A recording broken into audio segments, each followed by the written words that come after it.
Hello friends, now I am going to discuss the next topic is about expansion of company rule in India. So my explanation is in different topics. See, first you understand in India, in total time span of the British East India Company's control started by 1757. Different rulers as the governors came to India, but all those governors were independent from each other. No one was in each other's control. Only the direct head office of British East India Company was their head. Every governor in Mumbai, Madras and Calcutta was different from each other and independent from each other. So, you understand one thing. There is a big challenge for British East India Company also to control them. So they established one structure. According to that structure, one of these three governors were appointed as one of these three was going to be appointed as Governor General in India. Means out of the three, one governor will become the head of the whole East India Company in whole India. He will be the chief of East India Company in India. Is that clear? So Bengal, Governor of Bengal was going to be always Governor General of India. So you understand one thing, that in India this system was going to be a big problem for them, because now the whole country was going to be under control of one person. He will be declared as Governor General, means the highest powerful person in India. He was going to be declared. So if he may not remain in control of the British East India Company in England, then he could be completely a powerful person in India. But it not happened. By grace of God, for British East India Company, it not happened. And all the Governor Generals remain controlled under British East India Company in England. Right? Okay. Now you can ask me how it was changed. That the governors, out of the governor, one was going to be declared the Governor General. These all changes. How it happened? Britishers framed one law for their own control. The law was Indian Regulating Act 1773 AD. In this act, Governor of Bengal was declared as the Governor General of India, and he will be responsible for all activities of East India Company in India. Is that clear? Okay. Now you understand one thing. Here, governors of Mumbai and Madras were coming under his control, and he had also one council. He had also one council to give them advice. In that way, one complete structure was established. That Governor General of India as the head in Indian territory. Second, Mumbai and Madras governors were remained under control of Governor of Bengal.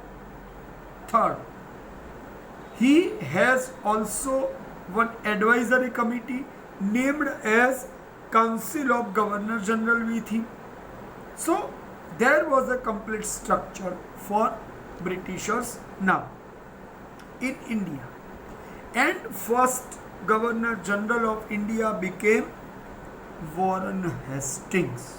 So remember the name of the first Governor General of India. He was Warren Hastings. In his term, see, every Governor General of India was coming with the term of 7 or 8 years. In his term or the tenure, he had fought some wars. See, he was also a clever person, but he fought war with two different kings at one time. It was his mistake. So he listened some lessons from these wars. His first war was with First Maratha War. So here I want to explain some points. You remember one thing. When the numbers are given to the war, was not with the first war with the Maratha and second war with this. No. Actually these numbers are showing that, see, as I am talking with Maratha wars, 3 Maratha wars took place. So out of these 3 wars, the first Maratha war was fought in time of Warren Hastings. Okay. The second Mysore war was also fought in his time. So the second war was with Mysore is not meaning. But total 4 Mysore wars were taken place. Remember, 3 Maratha wars and 4 Mysore wars were fought. Out of this, first Maratha war was fought in time of Warren Hastings, and second Mysore war was also in time of Warren Hastings. So first Mysore war was already fought before Warren Hastings declared as Governor General. Right? So here you remember 2 points. First Governor General was Warren Hastings, according to Indian Regulating Act 1773. Second, he fought 2 wars. The first war was First Maratha War, and second war was Second Mysore War. In both the wars, they had to fight together at same time. And in that situation, some problems came out for East India Company. Right? Okay. This was explanation for term of Warren Hastings we have discussed. Now we are going to discuss about the second Governor General. He was Cornwallis. Again I am repeating.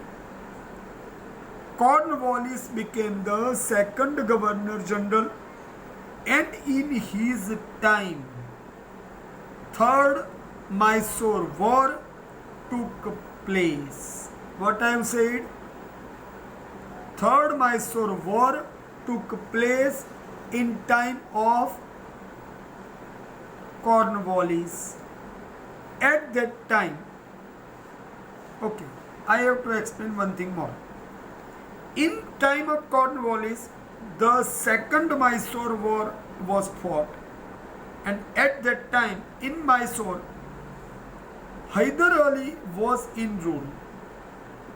But after Hyder Ali, at the time of Third Mysore War, his son Tipu Sultan was in rule and he fought against Britisher. So here you have to remember one thing more about Tipu Sultan. He was known as Tiger of Mysore, very brave person. He was having own rivalry with Britishers and he had some support from the French also. Because already we know that Britishers and French were in competition with each other to become the supreme in India in all European communities. So in these Third Mysore Wars, Cornwallis made a plan. What was his plan? His plan was reduce the rivals. So he brought support of Marathas, with whom East India Company fought already earlier war.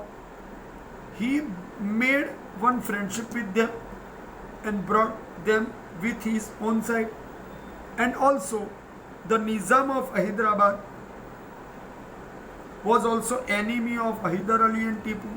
So he supported Britishers. So now you understand one biggest maxim in the world: friend of the enemy, friend of enemy is our enemy, and enemy of the enemy is our friend. दुश्मन का दुश्मन अपना दोस्त, और दुश्मन का दोस्त भी अपना दुश्मन. So you understand one thing here.